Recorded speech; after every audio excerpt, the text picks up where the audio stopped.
Salut, c'est Pierrick et aujourd'hui je vais vous parler de la Madrid Trapstar modèle 2015 donc qu'on a testé pour Udeman. Donc là il s'agit d'un deck top mount avec un bon concave, un vrai W et un angle de 7 degrés à l'avant, donc là on peut le voir sur le truck, et ça permet du coup de gagner en stabilité tout en ayant aussi la place pour se caler le pied juste ici, histoire de bien être stable. Il n'y a pas vraiment besoin de footstop à part ceux qui en veulent absolument un. Côté caractéristique, on a une board qui fait 37 pouces et demi de longueur, 10 de largeur, 10 pouces de largeur. Côté empattement, on peut aller de 27,5 jusqu'à 29.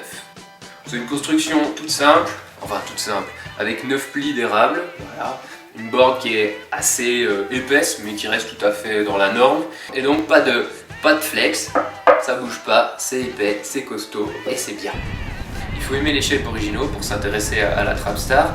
Donc board un petit peu étrange sur l'avant, mais on n'est pas un défilé de mode, donc de toute façon l'important c'est de se sentir bien dessus. Personnellement j'ai vraiment apprécié et c'est une board qui va vite, qui est stable et qui est confortable. C'est tout ce qu'on peut demander pour faire du DH ou en tout cas du fast freeride.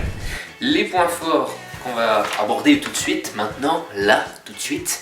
Le confort, parce que y a de la place pour mettre ses pieds. Il y a le pied avant qui est hyper bien calé avec ce qu'ils appellent chez Madrid la money pocket. Et donc on trouve facilement la bonne position pour mettre son pied avant. La longueur à l'arrière fait le reste. On a le W, on a tout ce qu'il faut pour avoir des appuis solides.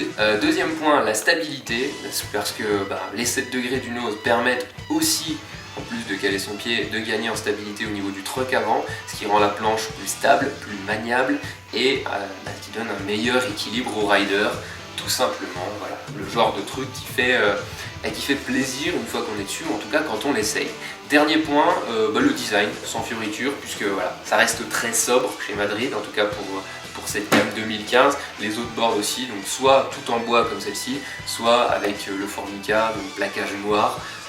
Le prix change un tout petit peu et c'est au goût de chacun. Si vous voulez une board type un petit peu board nu ou bien board noir.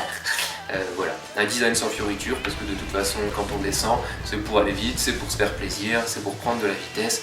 L'important c'est d'être bien sur la board, il n'y a pas besoin d'avoir le petit dessin qui sera assorti à votre combinaison en cuir si vous en avez une. Alors le point faible, le seul que j'ai pu noter, c'est au niveau du truck avant, du fait de l'angle qu'on a avant, dont j'ai déjà parlé. On a un perçage qui est pas tout à fait d'équerre, en tout cas pour cette board que j'ai pu tester. Du coup, il fallait forcer un peu pour engager les vis, pour faire passer le truck. Mais une fois qu'on est dedans, pas besoin de bad, pas besoin de rien du tout. On serre, ça tient et ça bouge plus, du coup c'est nickel. Voilà, le seul point négatif. C'est tout pour cette review, fini le blabla, il n'y a plus qu'à aller rider maintenant.